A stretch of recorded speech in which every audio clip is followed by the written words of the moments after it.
Hi, my name is Brian Wood. I served 14 years in the military, Marine Corps and Army.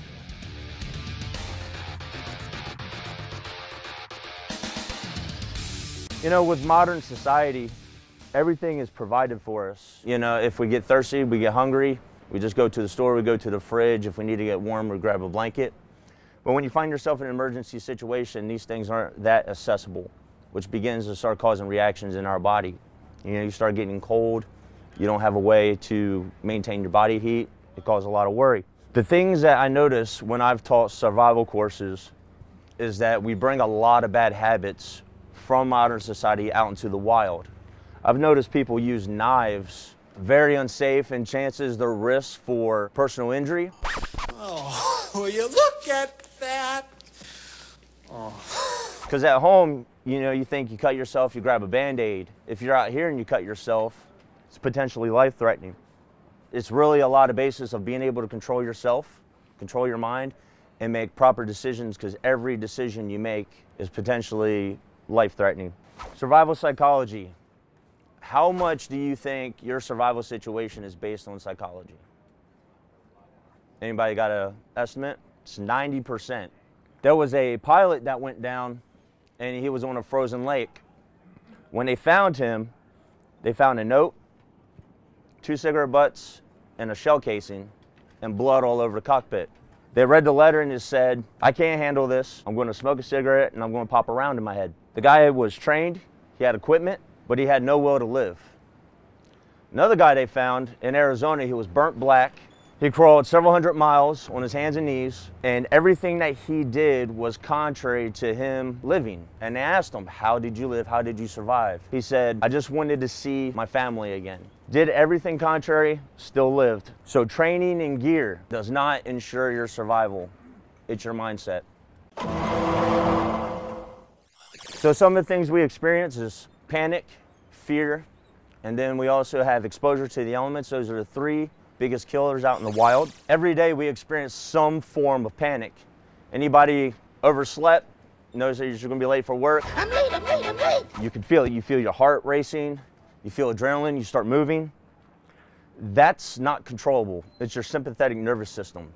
You can't control that. That's a reaction. But your mind is supposed to be responsive. A difference between a reaction and a response. A reaction, it's automatic, it's not thought of. A response is something that is intentional. They did a study and they saw a link between stress and a deterioration between performance and combat. Since the heart rate increases 115 beats a minute, your fine motor skills begin to disappear. The longer you sustain in that situation, 145 beats per minute, your complex motor skills disappear. So what does fear do to our bodies? Does anyone know? You freeze up, right? Immobility. It also impairs your circulation. If your blood isn't moving in your body, that helps you with succumbing to hypothermia. Same thing with smoking. If you are outside and you're smoking, it actually increases your chances for hypothermia. It also impairs your ability to think. And as stated prior, being able to make clear decisions determines whether you live or die, because you don't want to make hasty decisions. So symptoms of fear: shock, confusion, irritability, sadness, crying. You know, we're men, we don't cry. I'm scared. Kenny, stop crying. But if the fear keeps going on, you can begin to experience auditory and visual hallucinations. Did anybody know that? You can start seeing things. You're on your bike, an emergency happens. What do? I like to employ something called STOPA, which is situation, threat, observe, plan, and act. I was driving out here, actually half country to Oklahoma, and my vehicle just shut down. Just all the lights went out. I was scared. I didn't know what was going on with my vehicle. I never had that happen. Ended up making a torch. Nobody's going to stop for you at 1 in the morning with the guy out on the highway with a torch. I didn't have flares. Yeah, they were probably like, that guy's crazy. Hopefully they would just at least call the cops, and then I'd be rescued.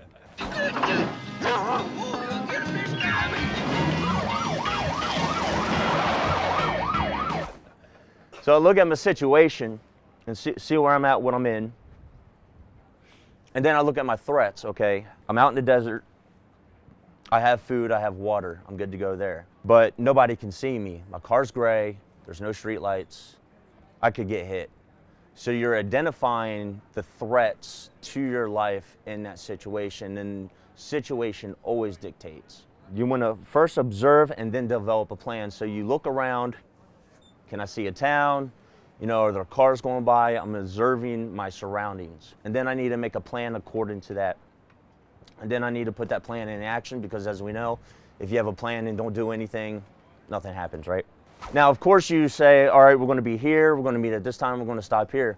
But do you set any emergency safety nets in place? Like, okay, say this bike goes down, we have this gentleman right here, he's a mechanic, and he has a tool set with him, so we're covered there. You know, do we have charged cell phones? Are we going to have signal where we're going?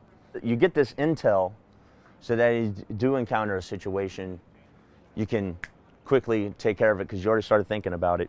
You don't want to think about it when you're in it. When I was 13 years old, I got lost out in the woods. I was succumbing to hypothermia.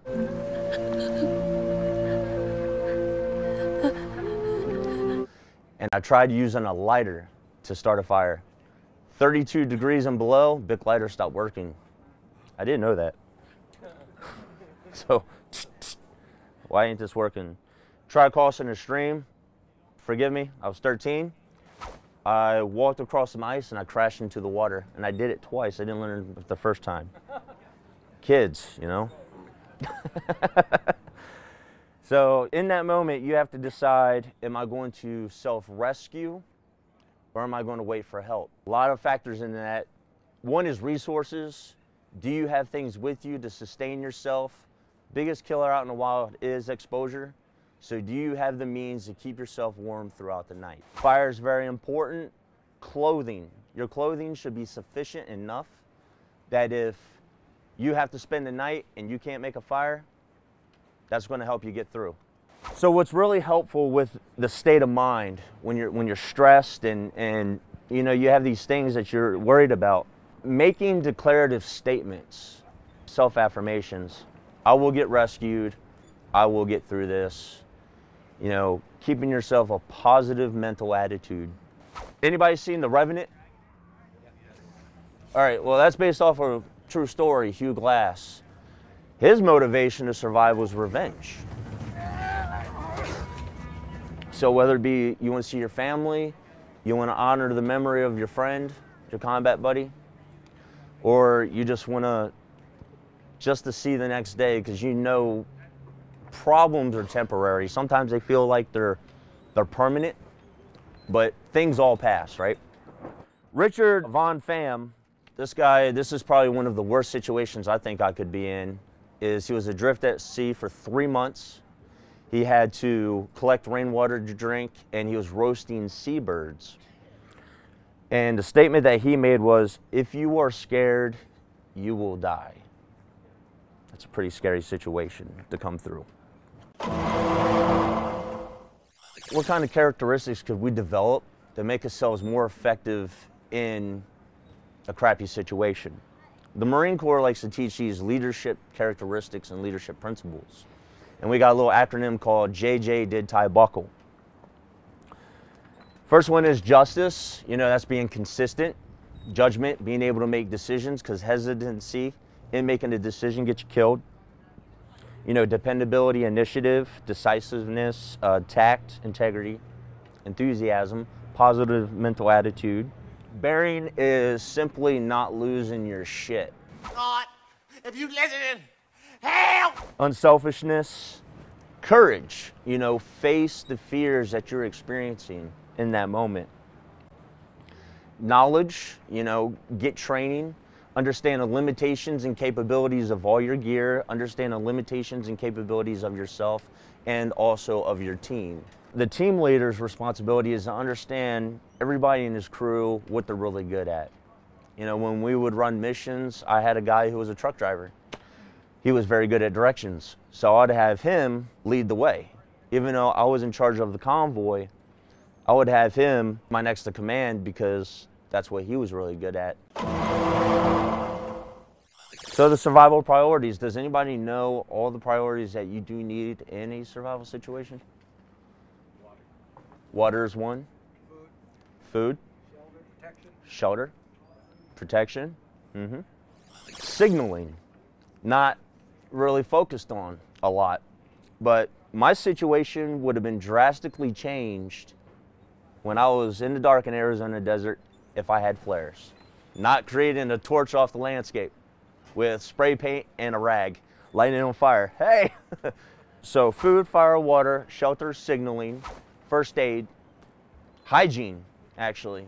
Hygiene is your first line of defense against disease. Security, you know, there's animals, navigation, and sleep. Sleep is paramount. Often when we end up in emergency situations, we didn't eat, we're not always gonna be well fed, we're not always gonna be hydrated, we're not always gonna have a good night's rest. So in the priorities, how do we decide what priorities to take care of first, right? Because that's a lot of them. There's a lot of ways to approach them. Does anybody have an idea what you would take care of first? Really, you should just base your needs off what's gonna kill you first, just to be real. Whatever's gonna kill you first, get rid of it, get out of the way, you know. You know, when you're at home and you're procrastinating, you're taking out the trash, you know the wife is going to yell at you, you're feeling stress. You know, just take the trash out and boom, that stress is gone. You know, whatever's going to kill you, your wife, take care of it. According to the Marine Corps Doctrine Mountain Warfare Training Center, for the winter and survival training courses, they recommend on the first day, have your water, your fire, your shelter, and your signaling met. So that would be determined time of day, because if it's, you know, 2100, 9 o'clock, you're not going to go out and start building a shelter. You know, that's not smart. So you're going to find, okay, how can I get warm right now? What clothing do I have? I just need to get through the night. Then when I wake up early in the morning, then I can start attacking these other things. I'm going to show you one of the priorities now, which is fire. What I have with me right here is a bow drill. It's a primitive friction method.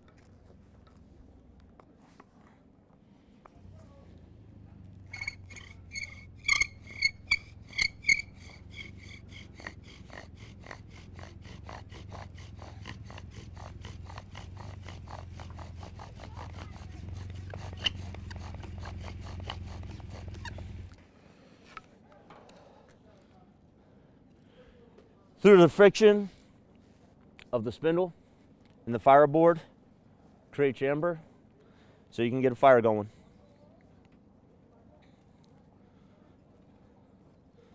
Another method that we teach at our school in our advanced fire skills course is flint and steel. This is your steel, rock, piece of chert. And the way you do this is a glancing blow to create sparks to land onto your char cloth to affect an ember.